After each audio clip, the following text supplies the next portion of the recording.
What is up, you guys? Welcome back to my channel, and if you're new here, just welcome. My name is Gemma Jade, but today we are going to be discussing the mysterious New Orleans Axeman. History has its fair share of phantom-like murderers who creep in the dead of night and target a particular home for whatever reason, and usually it's actually the entire town or area that ends up being at their mercy. We talk about plenty of things that go bump in the night throughout this community and here on this channel. I mean, I've covered this topic extensively and very recently too. I've been able to cover it right across the board. Many strange, supernatural, paranormal, otherworldly, extraterrestrial, and even unknown entities and creatures that, for one reason or another, like to gain entry to the places where we are the most vulnerable, yet ironically, where we feel the most safe, and attack us.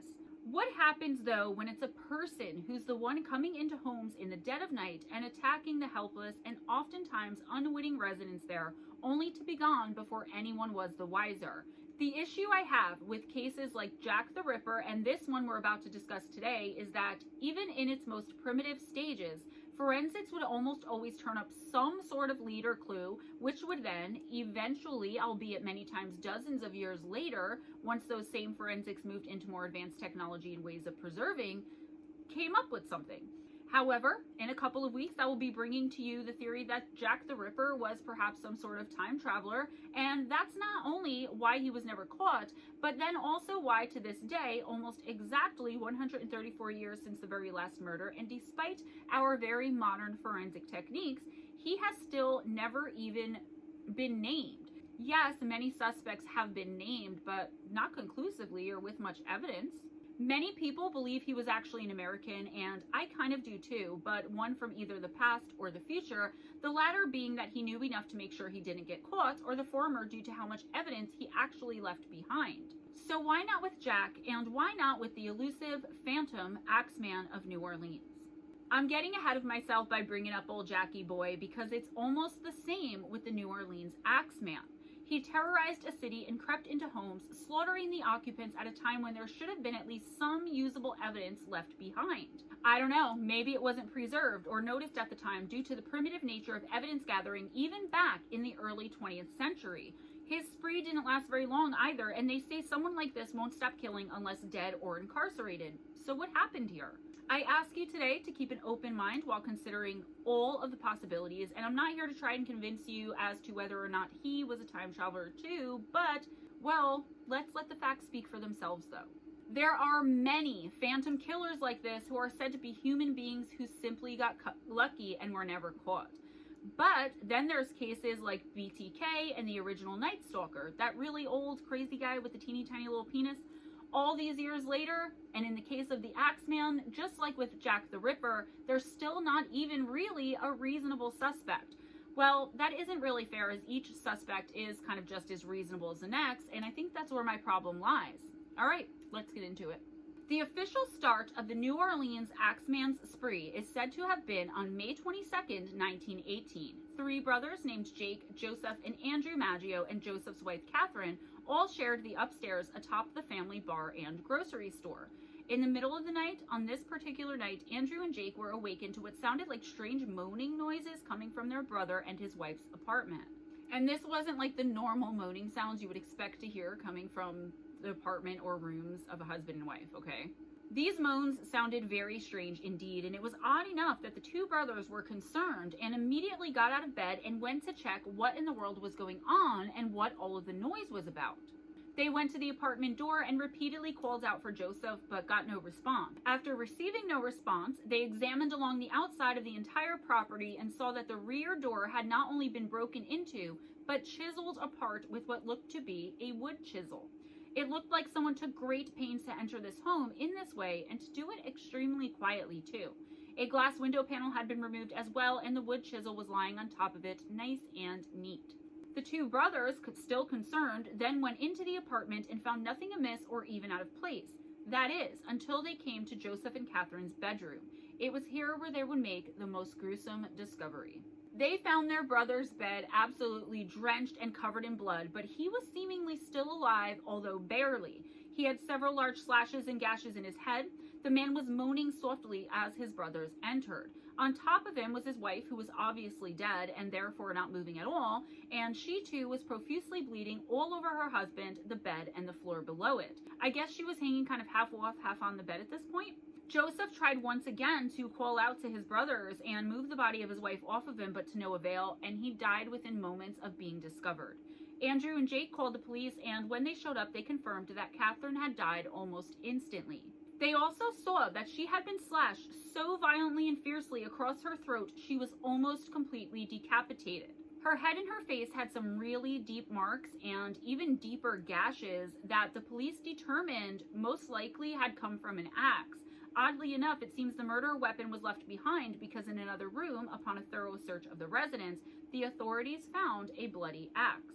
There were also bloody clothes crumpled up and discarded on the bathroom floor. The killer, at the very least, had changed his clothes and possibly even showered before making his exit into the cool night air. The investigators also found a straight razor. They were able to come up with a theory pretty quickly upon examining the scene and evidence, and they concluded that what most likely had happened was this. The killer had indeed chiseled off the door and removed the window panel, then proceeded to violently carry out his attack on the unsuspecting couple. He beat Joseph about the head with the axe, but it was thought that Catherine was the original target. Joseph's throat wasn't cut, and they believed he had simply gotten in the killer's way of slaughtering Catherine. There was a very cryptic note left in the home too, and it was scrawled in chalk across one of the walls and looked to belong to someone with a child's handwriting. It said, quote, "Mrs. Maggio will sit up tonight just like Mrs. Tony," end quote. Nobody knew what it meant and also couldn't think of a single reason why this couple specifically were targeted.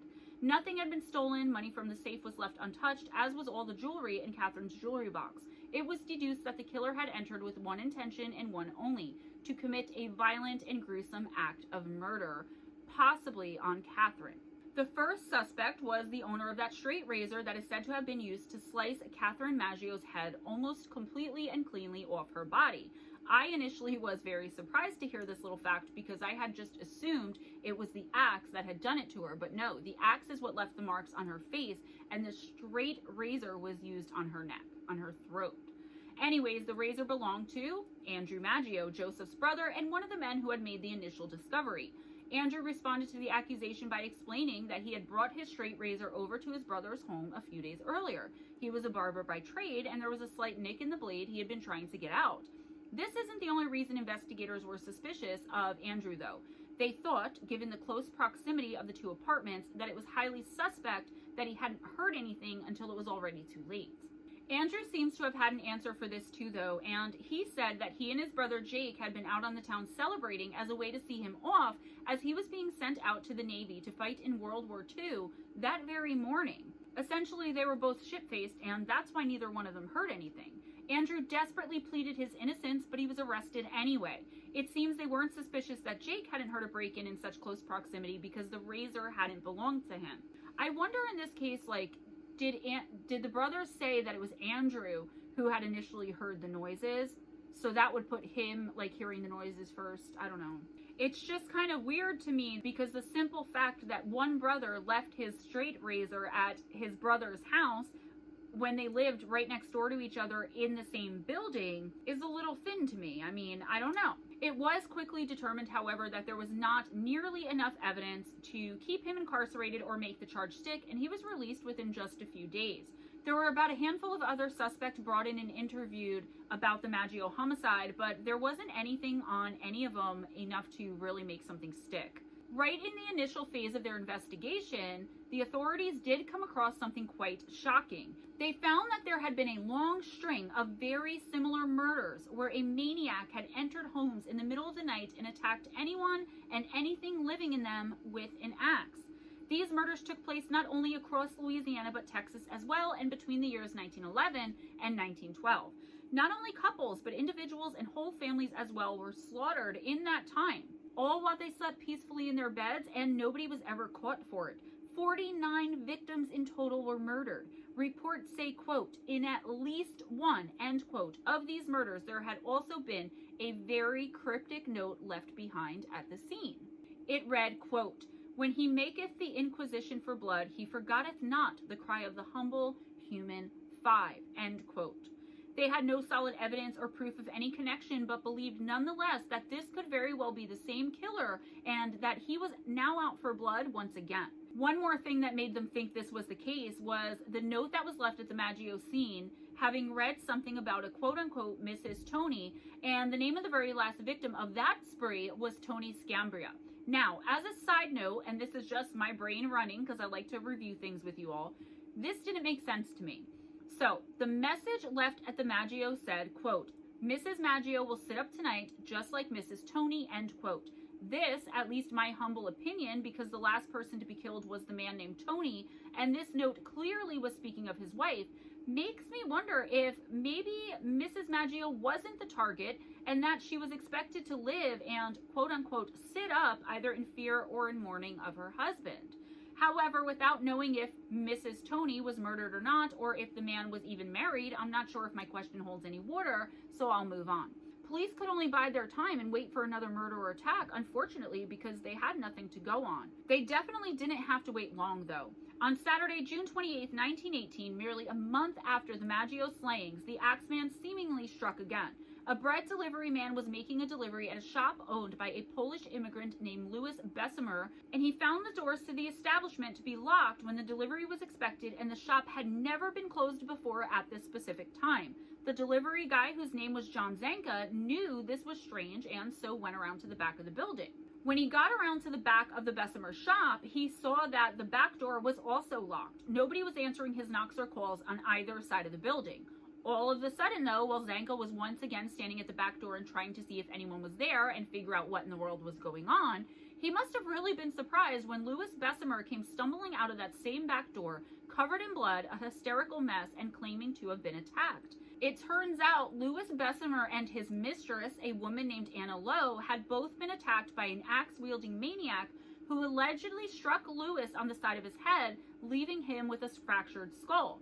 Anna was slashed over her right ear and left curled up in a bloody heap, unconscious. Reminiscent of the Maggio attack, there was nothing stolen, not even the items of value clearly out in plain view, and the back door had been painstakingly chiseled off with a wood chisel. The weapon was quickly found, and it was, again, an axe, and it belonged to the grocer, Louis Bessemer, to the victim. Despite his own pretty serious wounds, Bessemer was promptly arrested for suspicious of being his own attacker and that of his mistress. Anna Lowe was taken to the hospital and was alive and able to speak to investigators. Her statements were a little bit strange and oftentimes very contradictory.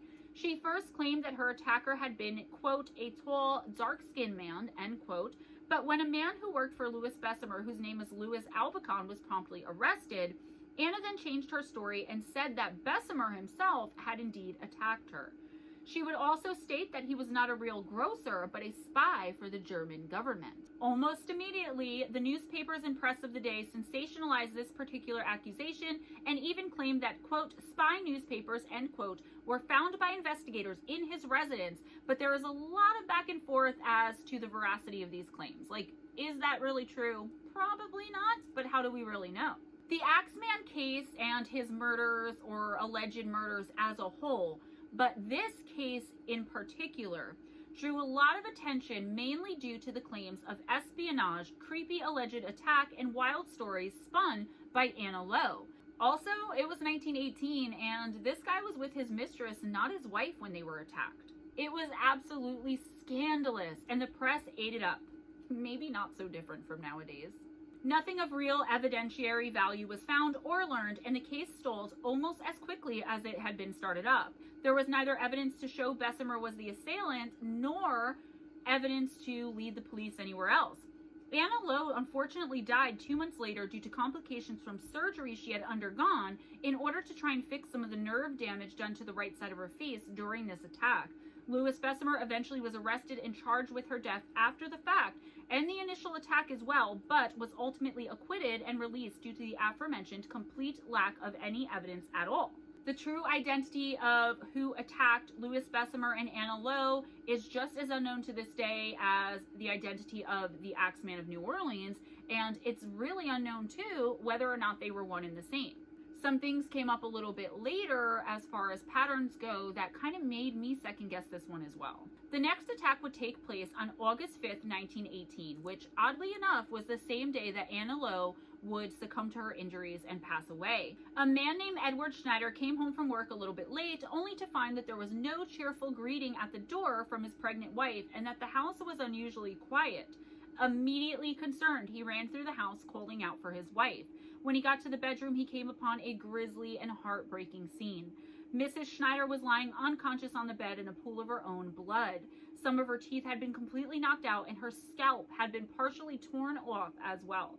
An investigation showed that nothing had been stolen at all and that all valuables were left where they were, untouched. In this case, though, there were no signs of forced entry. Mrs. Schneider did eventually wake up while in the hospital, though, and she told investigators that she had been attacked with an axe by a dark figure, quote, which resembled some sort of phantom, end quote. Thank goodness that despite this whole ordeal, she would later go on to give birth to a very healthy and very lovely, I'm sure, baby girl. Police did eventually arrest a man by the name of James Gleason, but their only evidence was that he had initially run from them when he saw them. He was released without charge, and authorities started to finally grapple with and consider the fact that they may be dealing with an actual serial killer, even though that wasn't what it was called back in the day. I don't know what it was called, but I know it wasn't serial killer because I think that term came in the 70s or 80s. After all, the patterns that were emerging were just way too similar for investigators or really anyone else to deny. Just 5 days after the Schneider attack, there was another one. On August 10th, two sisters named Pauline and Mary Bruno shared a home with their uncle, a man named Joseph Romano, and they were awakened in the dead of night to some rather odd sounds emanating from his room.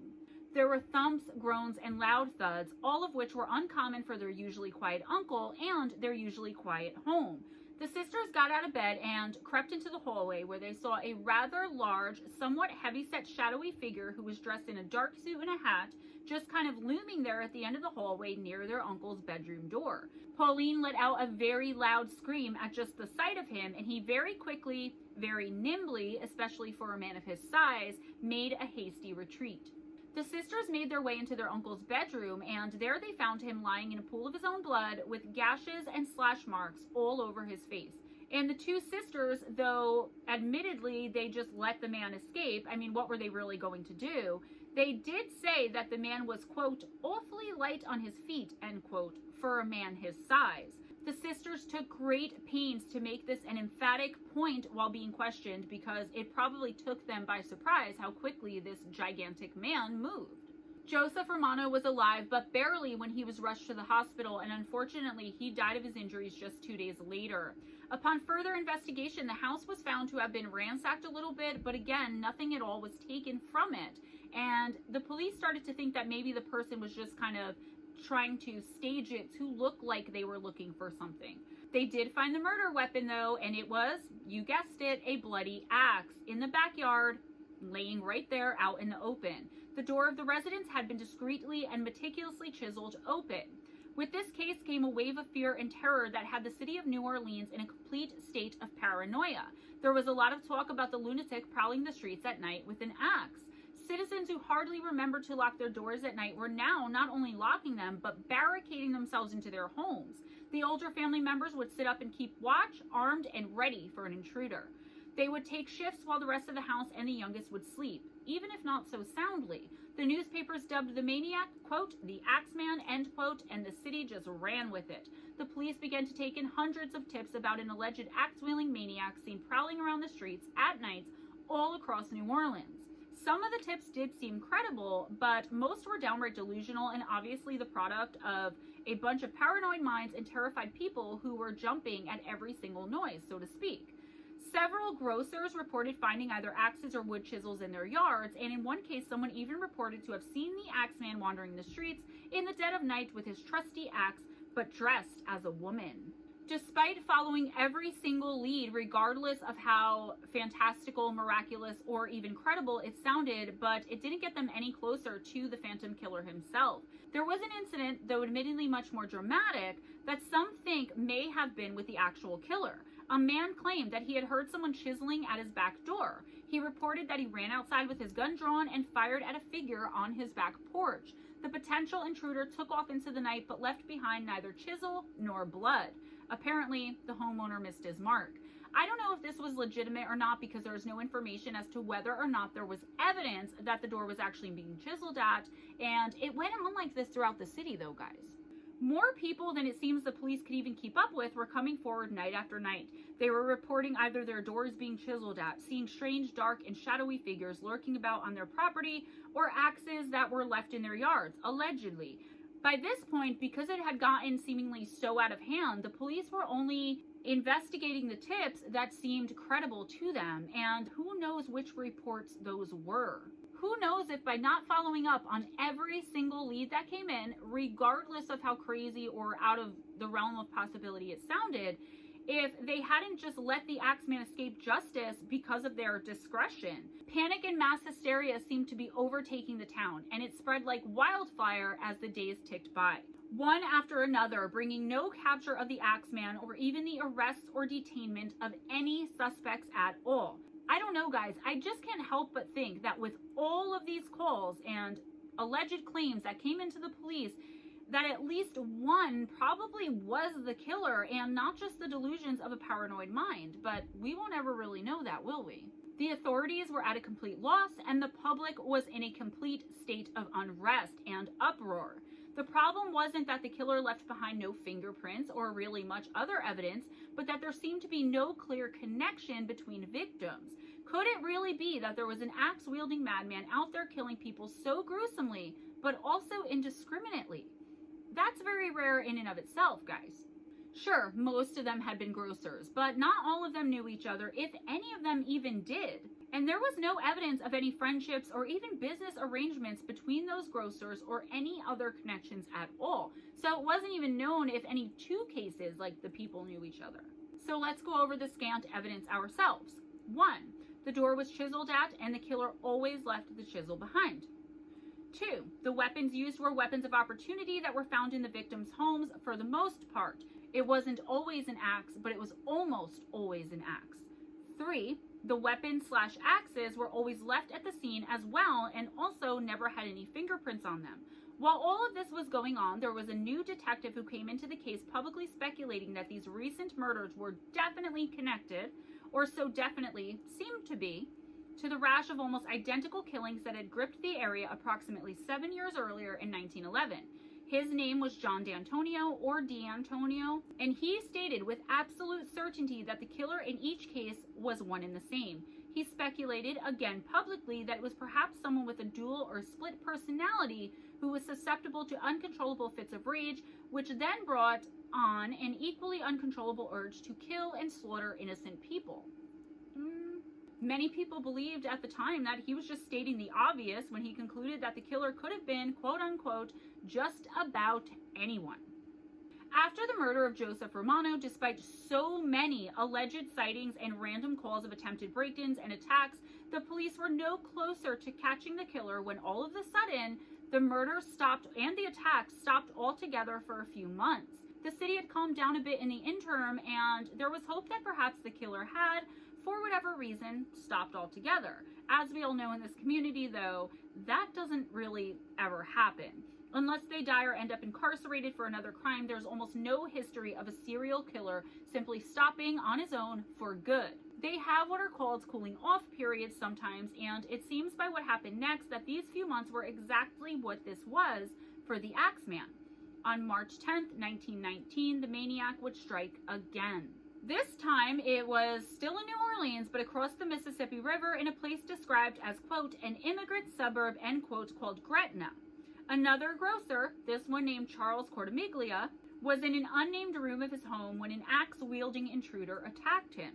His wife came in, 2-year-old daughter Mary in tow, to investigate and walked in on this savage and brutal scene. She saw her husband being slashed and beaten about the head and face with an axe and then slumped to the floor where he lay, unmoving and crumpled up in a heap on the floor.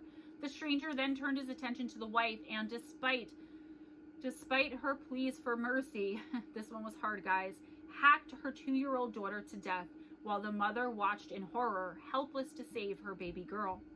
After the baby was deceased, he slashed at and beat Mrs. Cortimiglia unconscious and almost to death.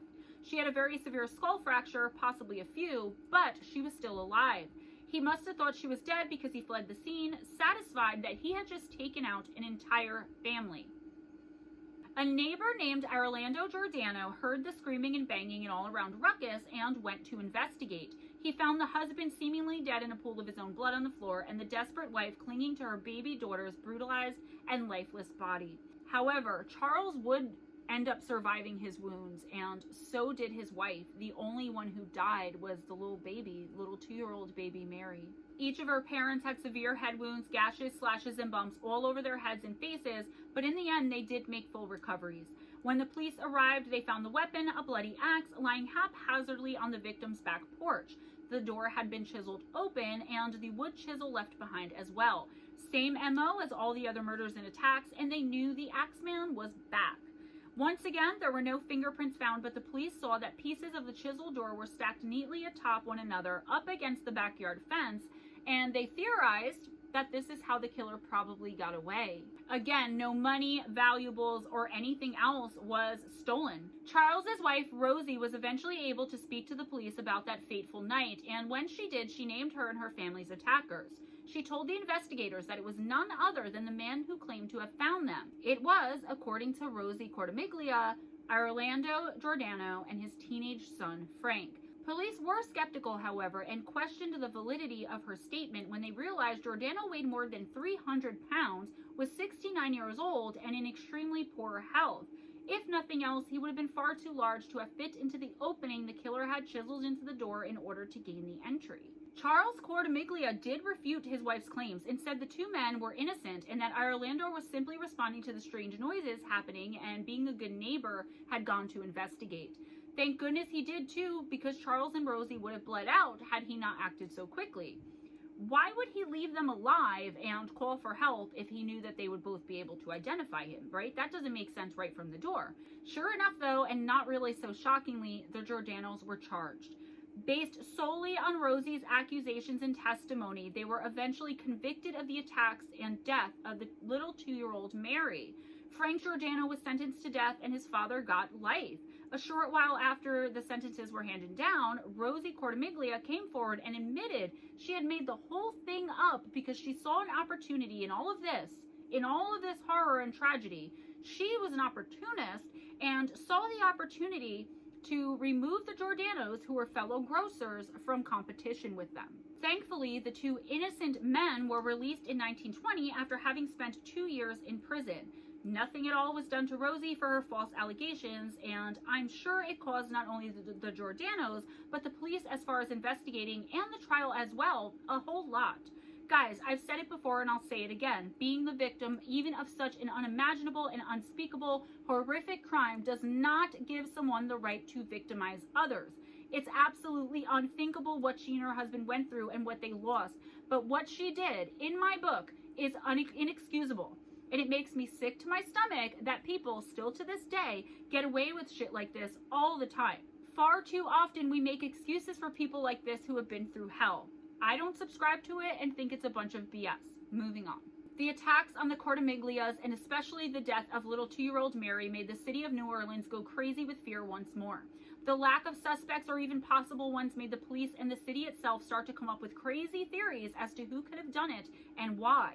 The attack started being described as having been perpetrated by a hulking or very large man, but this was contrary to the evidence, because while I originally thought the entire door was being chiseled off, it seems now it was only a tiny piece of it, and investigators knew it would be hard for anyone larger than a small child, that's what they said, to fit through it, let alone a full-sized grown man. Also, the doors were always locked from the inside. However, they were desperate for answers, I guess, and therefore started to theorize that perhaps a slight woman was responsible. I'm not saying a woman can't wield an axe, and I'm not saying a woman can't be a murderer, right? That's not what I'm saying. But these particular murders, it was described as, the killer was described as a large man. And usually you can tell the difference between a large man and a large woman, especially when you see them run off. It was drawing the line for me when people started positing that the killer could have been a midget, and let me just tell you why. Again, I'm not saying that a midget or vertically challenged person can't be a murderer. But I mean, how could someone get it that wrong? You know, a midget compared to a large, massive, hulking man. Is it possible the absolute shock, fear, and disbelief one would most likely feel in that moment made them get it wrong or get confused? Sure. But to mistake a midget for a hulking man, I just don't see how that could be. If that were the case, I think, and this is solely my own humble opinion, the person would be more confused and accuse a child before the word midget would just pop up and come to mind, or maybe not. I don't know how it was back in the day. And this is what the police were theorizing at this point. The public, however, had a much different theory, and what they were speculating was that the killer maybe wasn't even human. They were starting to believe, I'm sure for a number of obvious reasons, one being the near hysteria at this point at not only the perpetrator not being caught, but there not even being a single suspect in any one of the cases, that the attacker was in fact some sort of supernatural or otherworldly type creature, entity, or even beast. Of course, the press at this time were reporting that the attacker and intruder were able to move super fast, as in at superhuman speeds. This only reinforced the public's strange assumptions and theories of there being an otherworldly element to these murders. One alleged eyewitness claimed that the killer was, quote, a spectral, shadowy figure who moved as though he had wings, end quote. Some people went as far even to suggest that the Axeman and Jack the Ripper, who had famously slain at least 5 and most likely more women in Whitechapel all the way across the pond from the United States and at least 30 years earlier, were one and the same person. So while it seems all this is getting extremely strange, almost to the point of fantastical, we have to remember that people weren't as educated as we are today. And I mean that in the literal sense, but also in the sense that they didn't have the knowledge that at least we here in this community have about such supernatural entities and slayings that take place. Which, by the way, slayings have happened and do happen more often than the average person thinks they do. 3 days after the attack on the Cordomiglias, the killer would reach out to the public via the New Orleans Time-Picayune newspaper on March 14, 1919. He sent in a letter to the editor. The public and the press alike ate this up because if you remember, and we haven't covered him here yet, but we will be very soon, and I can assure you, because I am absolutely fascinated with him, Jack the Ripper did the same thing back in the late 1880s. This message from the Axeman was all over the spectrum when it comes to the bizarre and strange. It further fueled the speculation about demons and monsters and otherworldly things and happenings, but it also promised further violence. It's also quite a fascinating glimpse into the mind of a madman. The letter read, quote, esteemed mortal, they have never caught me and never will. They have never seen me, for I am invisible, even as the ether that surrounds your earth. I am not a human being, but a spirit and a demon from the hottest hell. I am what you Orleanians and your foolish police call the Axeman. When I see fit, I shall come and claim other victims. I alone know whom they shall be. I shall leave no clue except my bloody axe be smeared with the blood and brains of he whom I have sent below to keep me company. If you wish, you may tell the police to be careful not to rile me. Of course, I am a reasonable spirit. I take no offense at the way they have conducted their investigations in the past. In fact, they have been so utterly stupid as to not only amuse me, but his satanic majesty, Francis Joseph, etc. But tell them to beware. Let them not try to discover what I am, for it were better that they were never born to incur the wrath of the Axeman. I don't think there is any need of such warning, for I feel sure the police will always dodge me as they have in the past. They are wise and know how to keep away from all harm.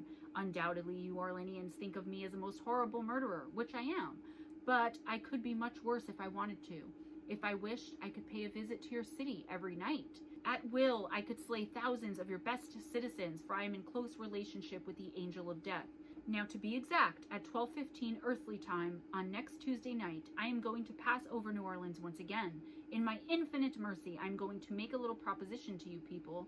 Here it is. I am very fond of jazz music, and I swear by all the devils in the nether regions that every person shall be spared in whose home a jazz band is in full swing at the time I have just mentioned. If everyone has a jazz band going, well then, so much the better for you people.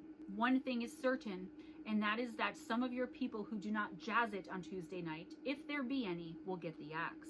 Well, as I am cold and crave the warmth of my natus Tartarus, and it is about time I leave your earthly home, I will cease my discourse, hoping that thou wilt publish this, and it may go well with thee. I have been, am, and will be the worst spirit that ever existed in the fact or realm of fancy, the Axeman. End quote. So whether or not this was a deranged lunatic or a man or a demonic force or spirit, or whether it was the Axeman or not, possibly all in the same. I mean, possession is always a very real possibility in my book, but that's just me. The night would certainly live up to the hype. Private homes, clubs, and bars alike were all packed with people who were blasting jazz as loudly as they could to be sure it was heard in the streets. Maybe they thought there was safety in numbers. I'm not sure, but it seems almost the entire city broke up into groups, and the sweet and usually soothing sound of jazz filled the air that night.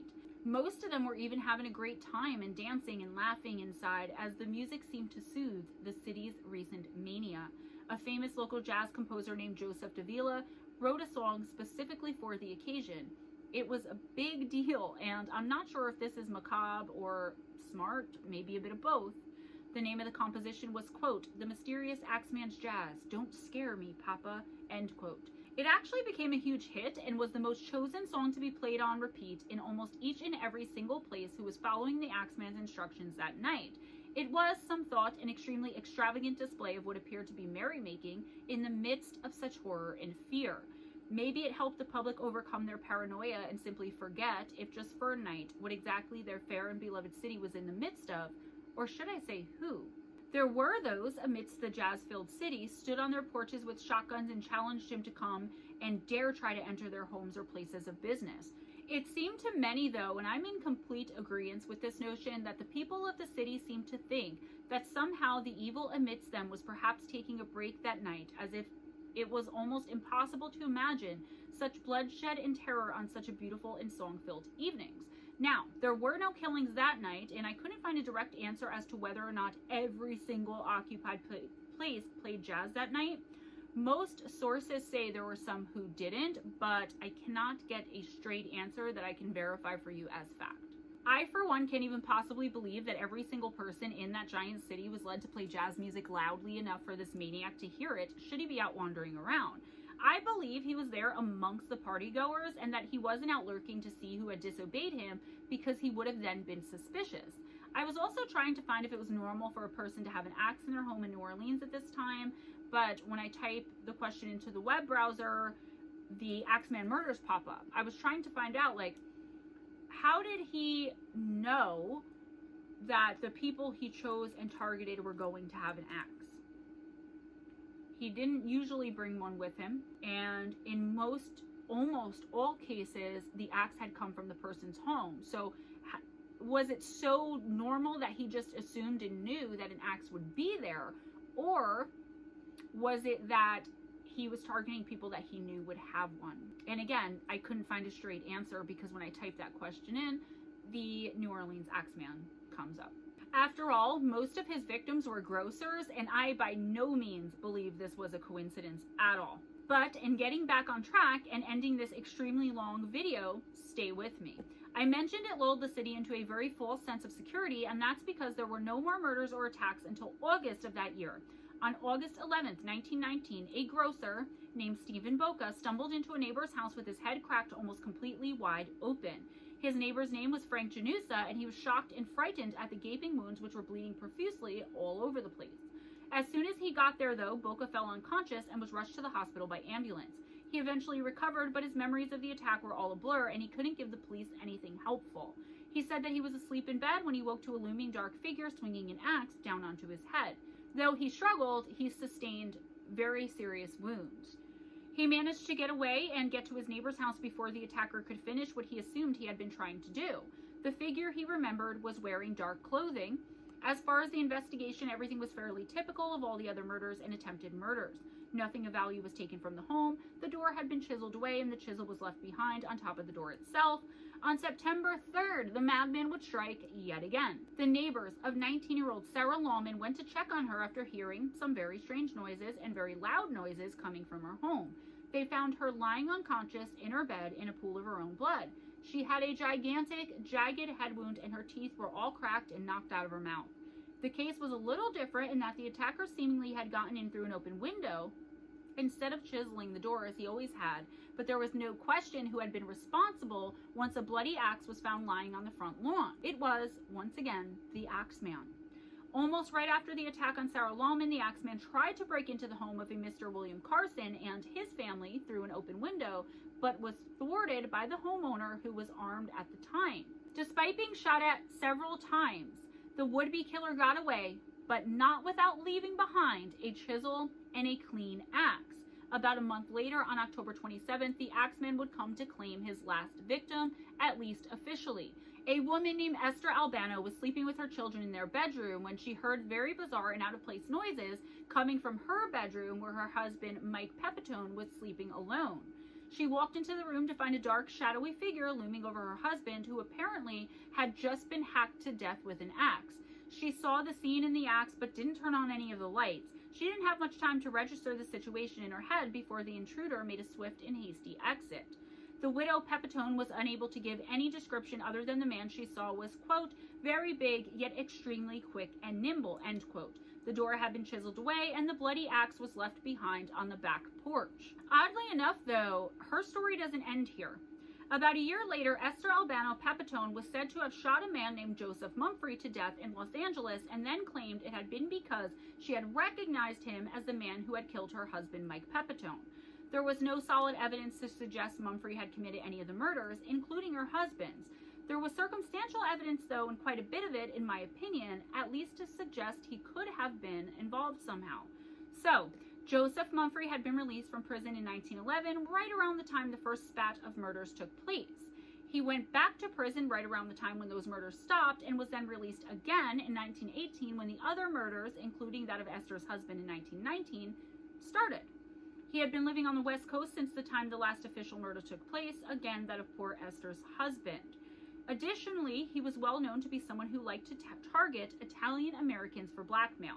Investigators obviously believed all of this evidence was far too circumstantial and lacked any real proof or facts to back up Mumphrey being the killer, and since Esther had killed him, they couldn't investigate much further at this time. His ultimate involvement or innocence is still up for debate to this very day.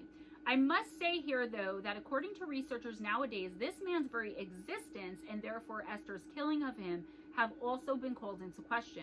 There is a possibility the public ran wild with another man who had a similar name, who had been in prison for shooting down Italian Americans, and who had relocated from New Orleans to Los Angeles in 1919, and they were just kind of making this story into something that it wasn't. I'll spare all of the details, though, because we still have a ways to go, and this video is already at least doubly longer than most of the ones I bring to you guys. Feel free to look all this up yourselves. The fact of the matter is, guys, is that Mike Pepitone is the last official victim of the New Orleans Axeman. No one was ever arrested or charged with the crime. Investigators were left with nothing but a string of puzzling clues that made no sense and some bizarre circumstantial evidence that they couldn't do anything with. They could not figure it out. Let's ask a few reasonable questions here. What's with the extremely slow and tedious process of chiseling doors to gain entry? Most people left their doors unlocked, and if they didn't, and even if no windows were left open, there had to have been an easier and less tedious way.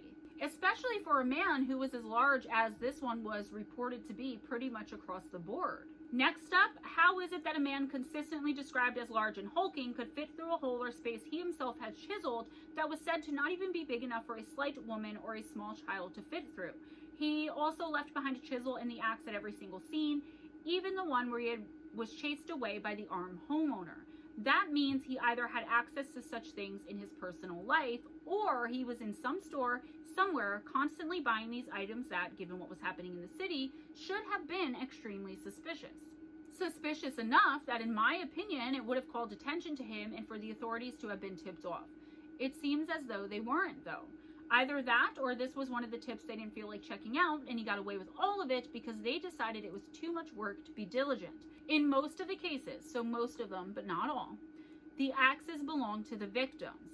As best I can tell, though, the chisels didn't. Leaving it behind could have given evidence against him, even though it didn't, it could have. He definitely wore gloves, and I say this obviously because of the lack of fingerprints. Nothing was ever stolen, and most of the victims were grocers. What was his motive? Was this his motive? If so, why did he attack the non-grocers?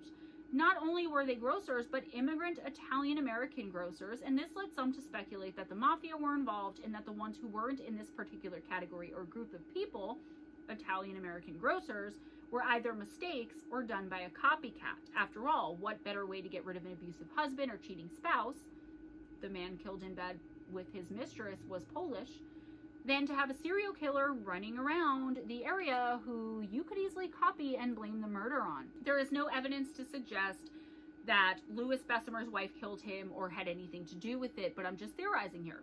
It's a possibility. You know, she was like, hey, kill him in this way, and you know, the police will be none the wiser. They'll blame it on that Axeman guy. There were male and female victims of all ages, which is extremely unusual. Many people familiar with the case, including the investigators, assumed from the beginning that the females in the home were the targets and that the men were just in the way, but most of the time it was a female who ended up surviving, so I'm not so sure. There have been plenty of suspects who have been put forth throughout the years, and all of them had one thing or another that can make it seem as though they were the actual killer. To this day, though, there is no real evidence to suggest any one of them, at least not enough to officially name someone. Therefore, I am not going to go through the very long list that has expanded over the years today. That's all I have for you today, guys. Please give this video a big thumbs up if you enjoyed hanging out with me, if you enjoyed this content, and subscribe if you haven't already. Spread the love by sharing this video. Please be sure and check out the description box for some important links, like where you can purchase my books. If you want a signed copy of my books, then hit me up at email, GemmaJadeParanormal@gmail.com, and I'll let you know how to get that. For information on how to get personal intuitive oracle readings from me, for a short video where I tell you all about my business that many people don't even know that I have, but I'm hoping to have that website up soon. I keep saying that, but it's a hope at this point, guys. To make a donation to the channel, PayPal, Cash App, Vero, and Patreon links will be in the description box, as well as my Amazon wishlist gift link. On Wednesday nights, right here on this channel, you can find me and Ghost Dragon ZW doing live intuitive oracle from 7:15 to 11:15 p.m. Eastern time. First come, first serve, come one, come all, and see what it's all about, and then see if maybe you want a personal. I just finished writing my second article for the Paranormal Press magazine. If you would like a signed copy of my article from the Paranormal Press magazine, my Demon Claire encounter, please hit me up again through email. My email addresses are GemmaJadeParanormal@gmail.com and MoonBearOracle@gmail.com. Either one, just hit me up for any and all correspondence. Be kind to each other, guys. It doesn't cost anything. Be kind to yourselves, and never accept anything less than others being kind to you. Always go in grace, smile at a stranger, and I'll see you next time. Bye.